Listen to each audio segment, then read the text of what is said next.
Vamos a empezar, obvio. Empezando con este plan de Ayutla. Ubiquémonos en la fecha fundamental, 1853. Para este momento, el poder supremo de don Antonio López de Santana ya había alcanzado niveles tan elevados que el descontento de todas las clases políticas del país no tardó en manifestarse. ¿Okay? Obvio, el colmo, por supuesto, fue lo que les indicaba hace un momento, ¿no?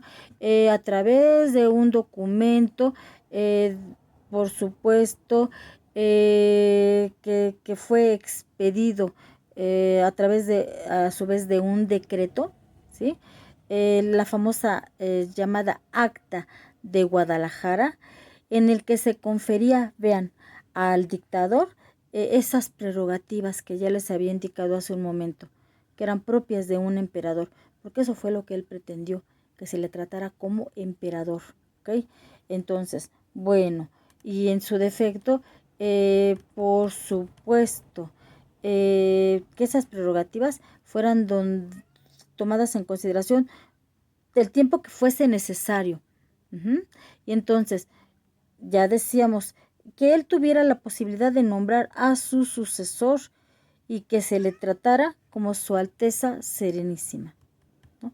Mientras tanto, en Ayutla, una población del estado de Guerrero, se estaba preparando lo que ya les indicaba hace un momento que sería la revolución de Ayutla. Entre los personajes que les dije que se consideraban no importantes en este proceso de revolución, tenemos nosotros, por ejemplo, a Juan N. Álvarez, Ignacio Comonfort, claro que sí, este personaje último, es decir, Comonfort, quien va a promulgar más adelante la Constitución de 1857. Había un ex insurgente llamado Florencio Villarreal, otros opositores al régimen, ¿verdad? Que en un momento determinado van a crear precisamente en el año de 1854 ese plan revolucionario que sería conocido con el nombre que ya les había indicado, ¿no? El plan de Ayutla, porque fue ahí en ese pueblo en donde se llevó a cabo, aunque muchos dicen que fue en Estados Unidos en donde se empezó a redactar realmente, ¿verdad? En donde se empezó a elaborar, y específicamente se dice que fue en Nueva Orleans, en donde se empezó a eh, pactar este plan, ¿no? Y que allá, precisamente, el que encabezó este proceso de generación del plan fue el exiliado, ya tantas veces exiliado, ¿verdad? Don Valentín Gómez Farías, ¿sí? Y obviamente, otro personaje al que pues tendríamos que poner así como que en duda cuáles eran sus intenciones, era un licenciado llamado Eulogio Romero. ¿Por qué dudamos un poquito de las intenciones de este personaje? Él pretendía, ¿sí? Que México se anexara a Estados Unidos. Él estaba totalmente de acuerdo en que México formara parte de Estados Unidos. Entonces eso nos hacía dudar un poquito de cuáles eran sus intenciones reales, ¿no? Desde el momento en que abogaba completamente para que se anexara nuestro territorio a la Unión Americana, pues ya no nos da así como que mucha confianza, ¿verdad? Pero bueno, este documento del que hablamos, el famoso Plan de Ayutla, fue corregido en varias ocasiones. En una de tantas ocasiones en que fue corregido en Acapulco, al final de cuentas, esto era para comparecer los diferentes intereses que siempre, como en todo, aparecen, ¿verdad? Los diferentes bandos, las diferentes personas que van a hacer acto de presencia en él. Y por supuesto, este plan sí plasmaba una serie de exigencias que posteriormente dieron origen a la revolución de Ayutla. El plan básicamente se va a centrar en esto que ya les había indicado, la inmediata rendición de don Antonio López de Santana, una propuesta muy importante para que se creara una junta de representantes, para que esta junta de representantes designara a un presidente interino. Y sí, el resultado fue el nombramiento de Juan N. Álvarez como precisamente presidente interino, ¿ok? Y también pretendía la realización de un Congreso Constituyente. Qué importante, porque este Congreso Constituyente fue el que más adelante se dio a la tarea de promulgar la Constitución de 1857 y que se le atribuye haber sido el generador de esa promulgación, don Ignacio Comonfort. ¿Okay? Entonces, precisamente vamos a empezar con la Constitución de 1857. ¿Okay? En este caso, cuando nosotros hablamos de esa Constitución de 1857, Constitución que vino obviamente a tratar de corregir todo lo que había traído como secuela haber pasado por dos constituciones centralistas que habían venido a desechar todo lo que ya se había logrado con la Constitución de 1824. Entonces, por eso se considera que este documento es importantísimo, la Constitución de 1857, porque fue un largo proceso para su promulgación. Se va a promulgar el mismo día, aunque diferente año, ¿verdad? Al que se promulgó la que tenemos actualmente, la de 1917. Se va a promulgar la de 1857 el 5 de febrero, igual que nuestra Constitución actual, ¿ok? Y entonces, sí, el Congreso Constituyente va a aprobar esta Constitución. Y en un momento determinado, de qué importante es esta Constitución, se va a dar, obviamente, a través de la reunión de ese Congreso Constituyente, que va a tener como presidente a don Ponciano Arriaga, ¿ok? Y ese Congreso Constituyente que va a estar casi formado en su totalidad por diputados liberales.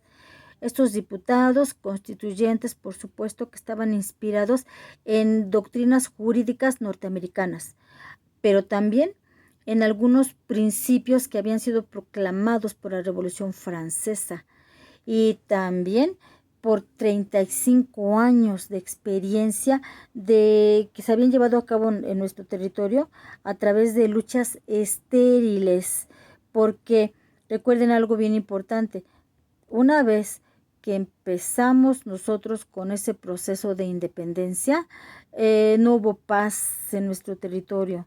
Y si no fue un enfrentamiento, fue otro y luego otro. Y entonces fue una situación tremenda en la que se tiene obviamente que analizar diferentes aspectos que se van a dar, ¿no? Derivados de la crisis tremenda que dejó el hecho de independizarnos. Fue bueno, pero también trajo una situación terrible en nuestro país.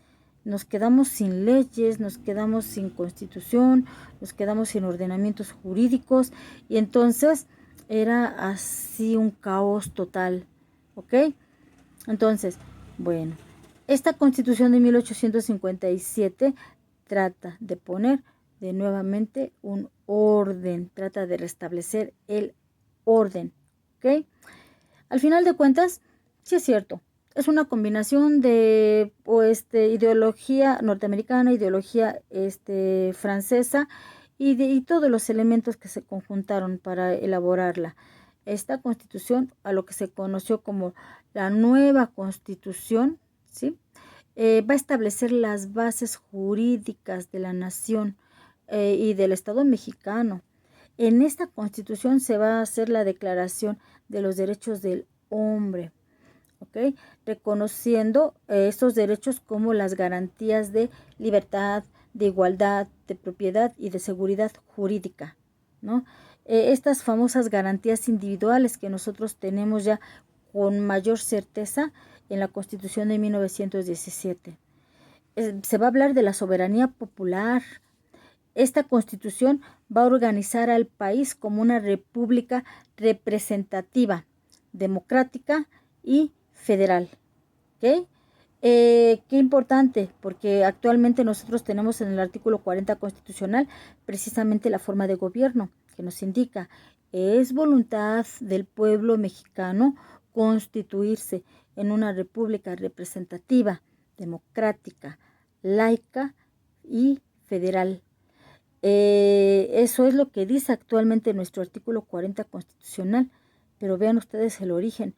El origen fue en la Constitución de 1857. ¿Okay? Y entonces, con la excepción de laica, todos los demás aspectos de nuestro gobierno están implícitos en esa Constitución. ¿Okay? Además de todo, esta Constitución va a representar un aspecto muy importante para que se dé la división de poderes. Teoría de la división de poderes que quedó plasmada en el artículo 49 constitucional que tenemos actualmente. ¿Okay? Va a estructurar al país, lo va a dividir políticamente en 25 entidades federativas libres y soberanas en un territorio y en un distrito federal, obviamente, ¿sí? Porque ahí es donde se va a establecer, pero algo muy importante, muy importante, y que se puede decir, sí es cierto, nuestra Constitución, una copia de la americana, de la española, de la inglesa, de la francesa, sí, pero ¿saben qué pasa? Por lo menos México sí le aportó algo al mundo, orgullosamente. México aportó el juicio de amparo. Y aquí tenemos precisamente el juicio de amparo. ¿Okay? Y también va a aportar la cuestión de la tolerancia religiosa, porque recuerden que ustedes que inclusive en la Constitución de 1824 se decía la única religión que se permite en este territorio va a ser la católica. Y entonces, de la Constitución de 1824 se decía, en México existe una religión que se llama así, de esta manera, católica, apostólica y romana. ¿Ok? Entonces, en la Constitución de 1857 ya se da la libertad religiosa, ¿no? Y actualmente lo tenemos plasmado en el artículo 24 constitucional, la libertad religiosa, la libertad de culto, la libertad para poder tener la preferencia religiosa que queramos, ¿no? La tolerancia religiosa. Además, en esta Constitución de 1857, por supuesto que se van a incluir aspectos importantísimos como las leyes de reforma, ¿no? Y entonces sí, se van a dictar las leyes o se van a contemplar las leyes dictadas sobre la desamortización de bienes de corporaciones civiles y eclesiásticas. Y por supuesto, se va a dar la libertad de enseñanza. Se van a suprimir el fuero y los tribunales especiales. Y de eso nos habla propiamente el artículo 13 de nuestra Constitución, donde nos indica que en México ninguna persona va a ser juzgada por un tribunal especial. Y nos dice que en México no hay fueros. Ojo, ustedes lo van a ver en otra materia, cuando analicen el contenido de los artículos que hacen referencia a las garantías de seguridad jurídica y van a analizar este artículo, qué tan cierto hay de en México no hay fuero y qué tan cierto hay que en México no hay tribunales especiales. ¿Ok? Eso lo van a ver en su momento. Sí, pero eso se estableció aquí, en esa Constitución, ¿no? De 1857. Se van a suprimir el fuero y se van a suprimir los tribunales especiales y los tribunales eclesiásticos. Por supuesto, ese tribunal del Santo Oficio de la Santa Inquisición, ¿verdad? Adiós.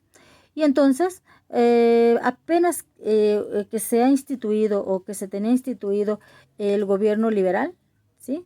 Que se amparaba en esta Constitución de 1857, empieza otra vez un problema en nuestro territorio, porque hace acto de presencia un personaje, Félix María Zuloaga, y hace acto de presencia con más fuerza otro personaje, don Benito Juárez. Y continuamos.